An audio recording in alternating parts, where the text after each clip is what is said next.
مفتی طارق مسعود کے بیانات کے لیے مفتی صاحب کے آفیشیل چینل مفتی طارق مسعود سپیچز کو سبسکرائب کریں۔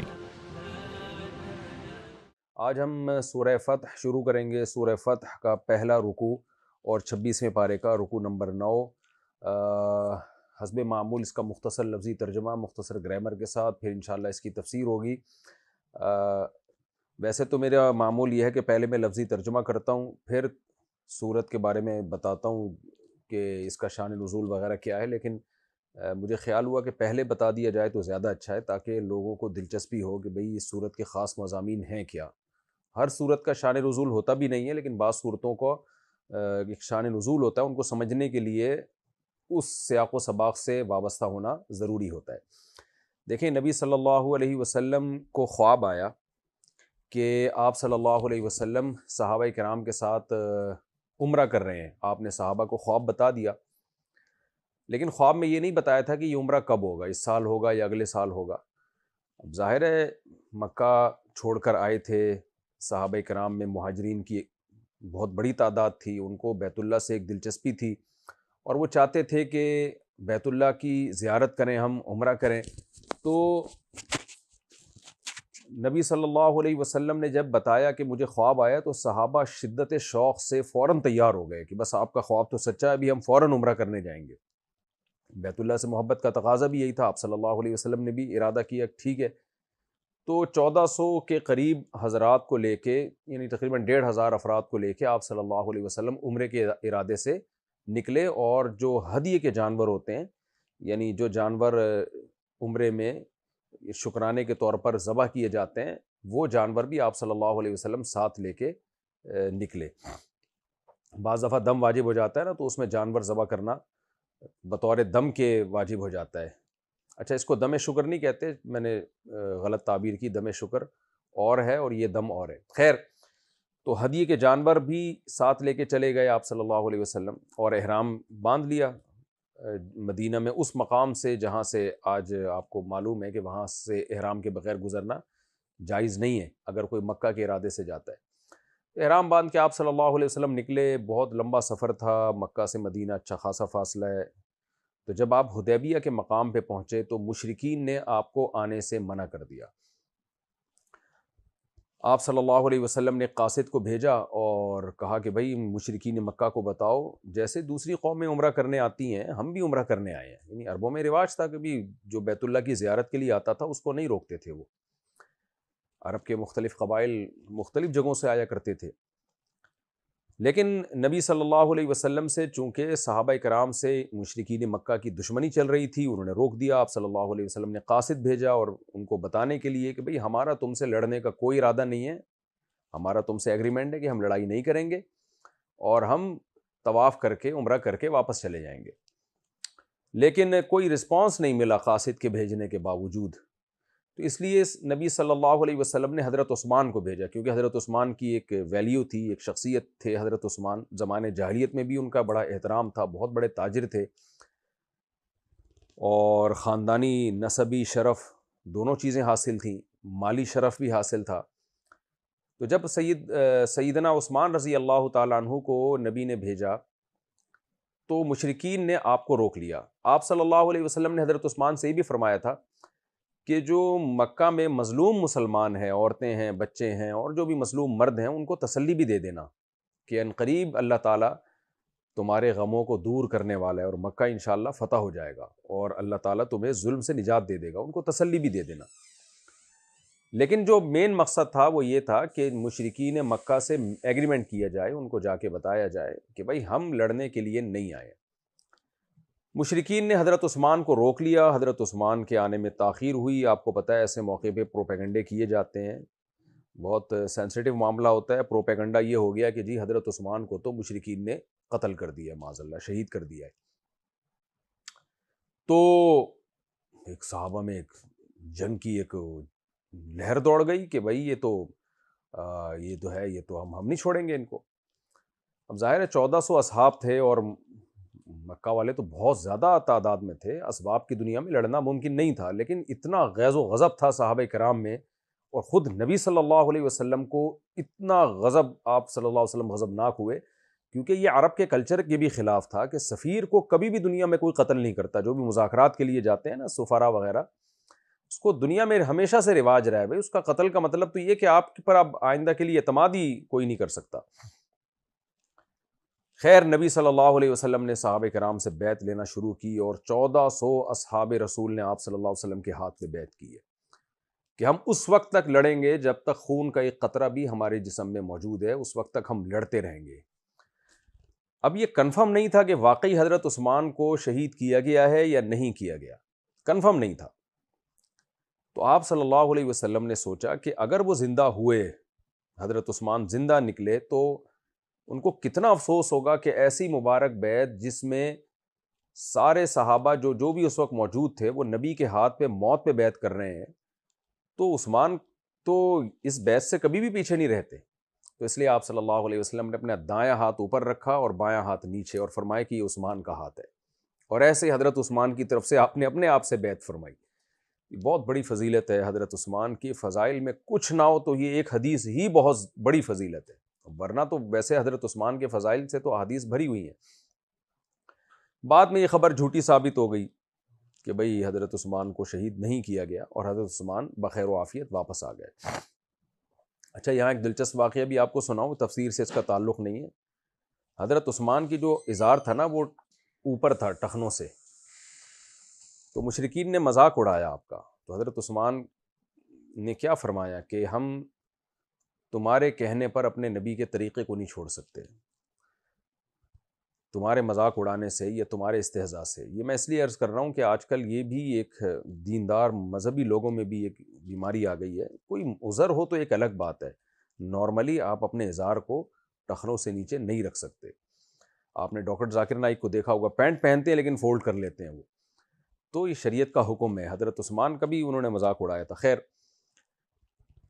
تو حضرت عثمان رضی اللہ تعالیٰ عنہ نے فرمایا کہ جب واپس آئے تو آپ صلی اللہ علیہ وسلم نے سب صحابہ میں ایک جوش تھا, تو مشرکین آئے مذاکرات کے لیے, اور پھر صلح حدیبیہ ہوئی. صلح حدیبیہ میں شرطیں صورتاً ظاہراً ساری مسلمانوں کے خلاف تھیں, تو صحابہ کرام کے لیے پر یہ صلح کو قبول کرنا بہت شاق گزر رہا تھا. لیکن آپ صلی اللہ علیہ وسلم نے صلح کی, کیونکہ آپ کے پیش نظر بڑی حکمتیں تھیں کہ کسی طرح سے جنگ بندی ہو. اور ظاہر صلح جو ہے نا کچھ اپنے حقوق سے دستبردار ہو کے ہوتی ہے. جب بھی آپ جنگ کو بند کرنا چاہتے ہیں تو کچھ اپنے حقوق بھی چھوڑنے پڑتے ہیں. دنیا میں ہمیشہ صلح کا یہی طریقہ ہے. صلح کبھی بھی ایسے نہیں ہوتی کہ ساری باتیں آپ کی مانی جائیں گی. ان میں بڑی شرط یہ تھی کہ اس سال آپ عمرہ نہیں کریں گے, آپ واپس جائیں گے. اب یہ شرط بہت صحابہ پہ شاق تھی, کیونکہ عمرے کا احرام باندھ چکے تھے. احرام کو عمرہ یہ ایسے ہی ہے جیسے نماز کی نیت باندھ لی اور بیچ میں آپ کو حکم دیا جا رہا ہے کہ نماز توڑو آپ, تو آپ کیا کہو گے بھائی مجھے, یعنی آپ کی کوشش ہوگی مختصر نماز کر لو, جلدی جلدی پڑھ لیں, مختصر پڑھ لیں, لیکن توڑنا یہ نیت باندھنے کے بعد یہ ایک اس کو یعنی یہ انسان کی طبیعت پہ گراں گزرتا ہے یہ عمل, اور بلا ضرورت یہ جائز بھی نہیں ہے. تو صحابہ کے دل پہ بہت شاق گزرا کہ ہم نے احرام باندھا ہوا ہے, ہم ہدیے لے کے چل رہے ہیں, اور ہم کیسے عمرہ جو ہے ان نالائقوں کے کہنے پر, ان مشرکوں کے کہنے پر ہم احرام اتار دیں, یہ نہیں ہو سکتا. بہرحال نبی صلی اللہ علیہ وسلم نے ان کی شرطوں کو قبول کیا. اس میں ایک معاہدہ بھی تھا کہ 10 سال تک کوئی لڑائی نہیں ہوگی, یعنی نہ مشرکین مدینہ پہ حملہ کریں گے نہ مسلمان مکہ پہ حملہ کریں گے, کوئی لڑائی نہیں ہوگی. پھر آپ صلی اللہ علیہ وسلم نے ایک معاہدہ یہ بھی کیا, کچھ اپنی باتیں بھی منوائیں کہ بھئی آپ نے اگر ہماری کسی قبیلے سے لڑائی ہوتی ہے نا تو آپ نے اس کا ساتھ نہیں دینا.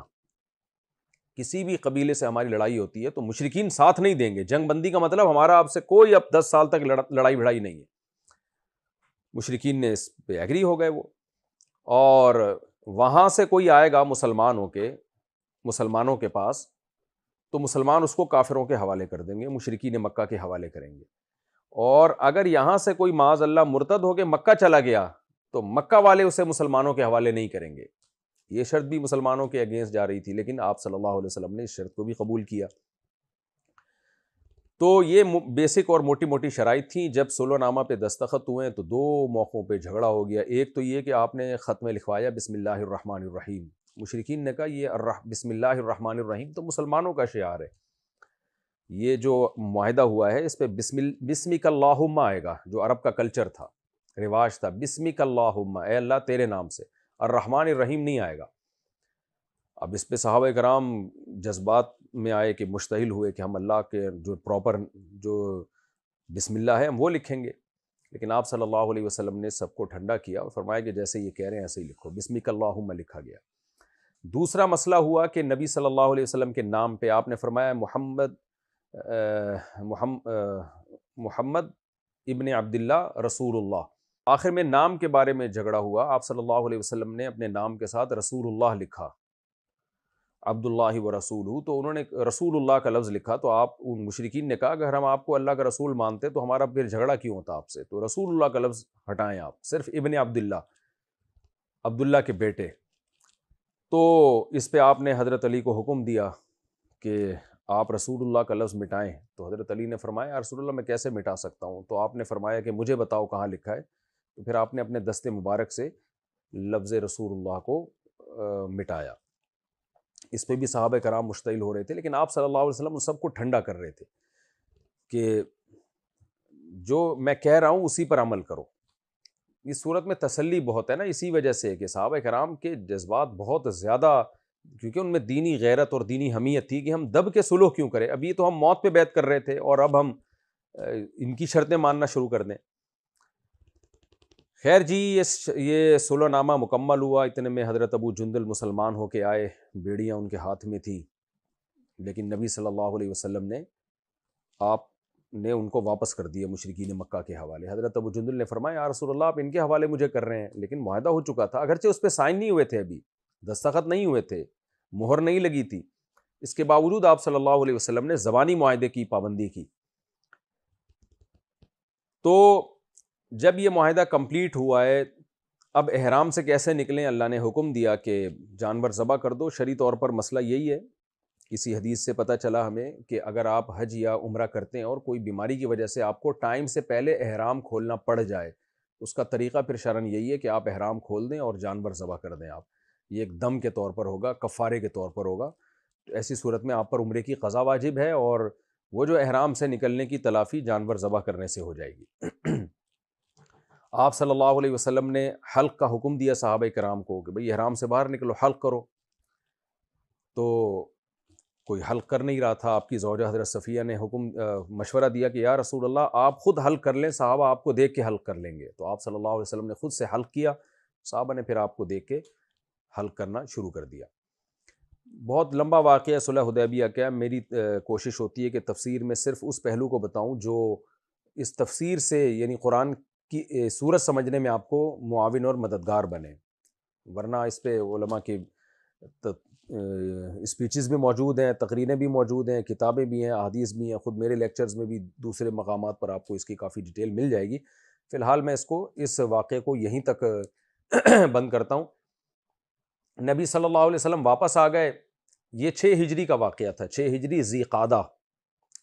جب واپس آئے اب سکون ہو گیا، تو آپ صلی اللہ علیہ وسلم نے 7 ہجری محرم میں خیبر پہ حملہ کر دیا، جو یہودیوں کا ایک شہر تھا چھوٹا سا، بہت سارے یہودی رہا کرتے تھے۔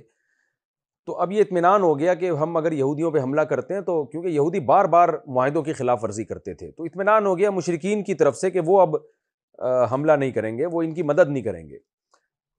اور یہ سازشی ٹولہ تھا یہ یہودیوں کا، جو بہت زیادہ مسلمانوں کے خلاف سازشیں کرتا تھا، معاہدوں کی خلاف ورزی کرتا تھا۔ آپ نے حملہ کیا اور خیبر الحمدللہ فتح ہوا، اور پھر بہت سارے لوگ اسلام میں داخل ہونے لگے۔ اس جنگ بندی کا فائدہ یہ ہوا کہ آپ کو دعوت اور تبلیغ کا موقع مل گیا، کیونکہ آپ صلی اللہ علیہ وسلم اسلام کی دعوت دیتے تھے، ادھر سے مشرکین کے حملے شروع ہو جاتے تھے، ادھر سے غزوہ خندق ہو گئی، چاروں طرف سے مشرکین نے گھیر لیا، تو جو دعوت کا کام تھا نا اس میں یہ چیزیں رکاوٹ بن رہی تھیں۔